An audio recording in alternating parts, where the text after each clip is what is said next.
ప్రభావంతో ఉమ్మడి ఖమ్మం జిల్లా వ్యాప్తంగా భారీ వర్షాలు కురుస్తున్నాయి. భారీ వర్షం జిల్లాలోని పాలేరు రైతుల జీవితాలలో మరోసారి చీకటి నింపింది. అన్నదాతలు ఆరుగాలం కష్టపడి పండించిన పంటలు వర్షానికి తడిసి నేల కొరిగిపోయాయి.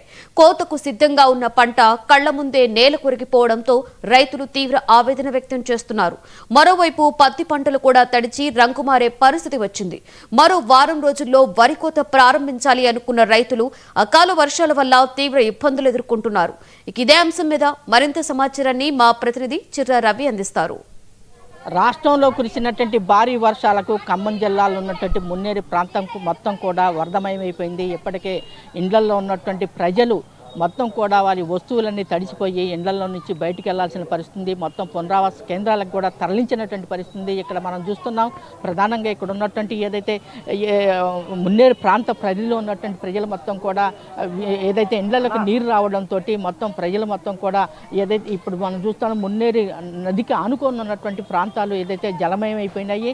ఈ జలమయమైన ప్రాంతంలో ఎప్పటికీ అధికారులు పర్యవేక్షణ చేసి ఇక్కడ ఉన్నటువంటి లోతట్టు ప్రాంత ప్రజల్ని సురక్షిత ప్రాంతాలకి తరలించడం జరిగింది. సురక్షిత ప్రాంతాల్లో ఉన్నటువంటి ప్రజలకి ఇప్పటికే పునరావాస కేంద్రాలు కూడా ఏదైతే ఏర్పాటు చేయడం జరిగింది. ఖమ్మం కేంద్రంలో ఉన్నటువంటి దాదాపు 5 ప్రాంతాల్లో పునరావాస కేంద్రాలను ఏర్పాటు చేశారు. ఇక్కడ మనం చూస్తున్నాం ఇక్కడనే పక్కనే ఉన్నటువంటి ప్రధానంగా మున్నేరు ప్రాంత ప్రజలు ఏదైతే లోతట్టు ప్రాంతాల ప్రజలు ఏదైతే ఇక్కడ ప్రధానంగా ఉన్నారు, ఇక్కడ ఉన్నటువంటి ప్రజలు మొత్తం కూడా వాళ్ళు ఎదుర్కొన్న ఇబ్బందులు వాళ్ళు ఉన్నటువంటి పరిస్థితి ఉన్నది. ఇక్కడ మనం ప్రధానంగా ఉన్నటువంటి ఏదైతే ఈ యొక్క ఇంటి ముందు ప్రధానంగా వాళ్ళ యొక్క బాధలు వాళ్ళు ఎట్లాంటి పరిస్థితులు ఉన్నారనేటువంటి విషయాలను తెలుసుకుందాం. అమ్మ చెప్పండి, ప్రధానంగా ఈ మున్నేరు ప్రాంతంలో ఇప్పటికే గత సంవత్సరం జరిగింది, ఈ సంవత్సరం జరిగింది, మీ పరిస్థితి ఎలా ఉంది?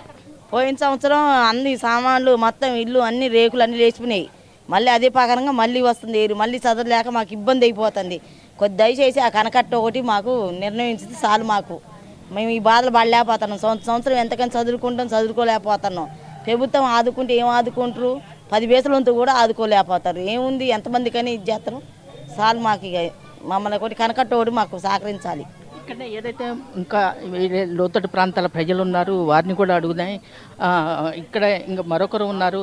చెప్పండి, ప్రధానంగా ఈ యొక్క ప్రాంతంలో ఉన్నటువంటి ప్రజలతో పాటుగా చాలామంది ఉన్నారు, వాళ్ళల్లో ఉన్నటువంటి వాళ్ళని మరొకసారి అడుగుదాం. అమ్మ చెప్పండి, మీ యొక్క ప్రాబ్లం ఏంటి? అట్లాగే ఇప్పుడు మీ మొత్తం సురక్షిత ప్రాంతాలు తరలించాలన్నారు, ఇప్పటికే ఇళ్ళ నుంచి బయటకు వచ్చారు, మీ పరిస్థితి తరలించాలన్నా కూడా మాకు ఊకే ఈ చదువుకోవటానికి ఇబ్బంది పడటానికి దొంగలు పడతా ఉంటారు. నైట్ పూట ఏడకని పోయినా కొద్దిగా పోయినసారి కూడా అన్ని ఎత్తుకొని పోయారు దొంగలు పడి. ఇప్పుడు కూడా చదువుకొని వెళ్ళిపో అంటే మేము పోలేము. ఇక్కడ నుంచి ఎట్లా పోతాం?